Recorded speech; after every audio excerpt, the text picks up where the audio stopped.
നവീൻ ഇവിടെ ഇരിക്കെ. എന്താ ഞാൻ വിളിച്ചിട്ട് ഫോൺ എടുക്കാതിരുന്നേ?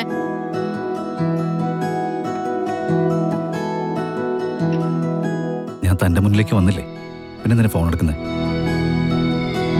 ഇങ്ങനെ വരുന്നതല്ലേ ഒരു സർപ്രൈസ്. സർപ്രൈസുകളുടെ രാജകുമാരിക്ക് ചെറുതെങ്കിലും ഒരു സർപ്രൈസ് എന്റെ വകയിരിക്കട്ടെ. ഞാൻ നവീനെ എത്ര മിസ് ചെയ്തെന്നറിയോ? ഞാൻ ഇവിടെ കിടക്കുമ്പോഴും എന്റെ മനസ്സ് അവിടെയായിരുന്നു. ഇതെന്താ ഈ കാണിച്ചു കൂട്ടിയെ? വണ്ടി ഓടിക്കുമ്പോൾ സൂക്ഷിച്ചു ഓടിക്കണ്ടേ? എന്തെങ്കിലും പറ്റിപ്പോയാലേ നഷ്ടം എനിക്കല്ലേ?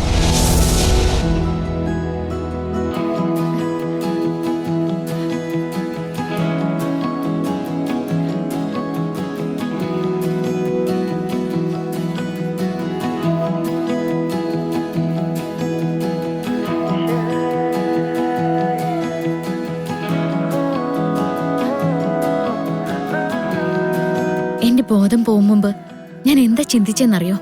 എന്താ? ഞാൻ എന്റെ നവീന്റെ കൂടെ ജീവിച്ചു തുടങ്ങിയിട്ടില്ല. അതുകൊണ്ട് എനിക്കെന്റെ ജീവനും ആരോഗ്യവും തിരിച്ചു തരണേ എന്ന്.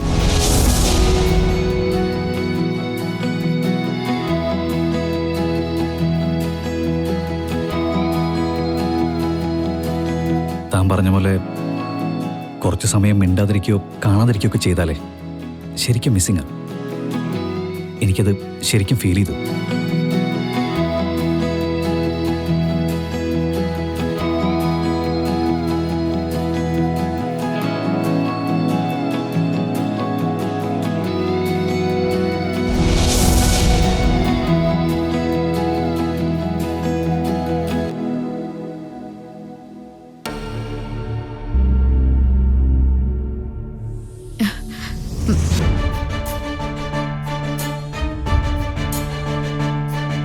എന്നോട് എന്തിനാ മാം കള്ളം പറഞ്ഞത്? ഗാഥ ഹോസ്പിറ്റലാണെന്ന് എന്താ പറയാതിരുന്നത്? അത് മോളെ ഈ കണ്ടീഷനിൽ കണ്ടാല് നവീന് വിഷമാവും തോന്നി, അതുകൊണ്ടാ പറയായിരുന്നേ. പിന്നെ മറച്ചുവെക്കലുകൾ ഞാനല്ലല്ലോ തുടങ്ങിയത്. കളരിക്കൽ കുടുംബക്കാർ ഒരുപാട് കാര്യങ്ങൾ മറച്ചു വെക്കുന്നില്ലേ? എന്ത് മറച്ചു വെച്ചു? നിങ്ങളുടെ വിവാഹ നിശ്ചയ ദിവസം അവിടെ സർപ്പക്കാവിൽ വെച്ച് നടന്നത് എന്തിന്റെ പരിഹാര പൂജയായിരുന്നു?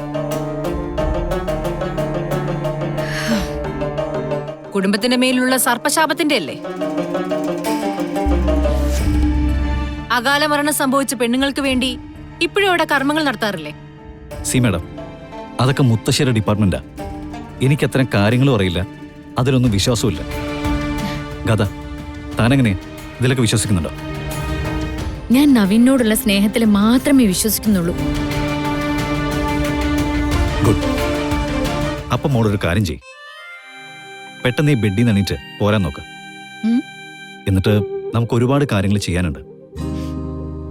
ഇപ്പോ എനിക്കൊരു മീറ്റിംഗ് ഉണ്ട്. ഇപ്പൊ പോണ്ട നവീൻ, കുറച്ച് സമയം കൂടി എന്റെ അടുത്തിരിക്കെ. അതൊന്ന് ഫിനിഷ് ചെയ്തിട്ട് ഞാൻ വരാം. എന്നിട്ട് പിന്നെ വേണമെങ്കിലേ എല്ലാരെയും വീട്ടിൽ പറഞ്ഞയച്ചിട്ട് ഞാൻ കൂടെ ഇരിക്കാം. സത്യാണോ? പിന്നെന്താ, അല്ലെങ്കിലും ഞാനല്ലേ കാത്തു സൂക്ഷിക്കേണ്ടത്. ഓക്കെ, എന്ന് ഞാൻ ഇറങ്ങട്ടെ.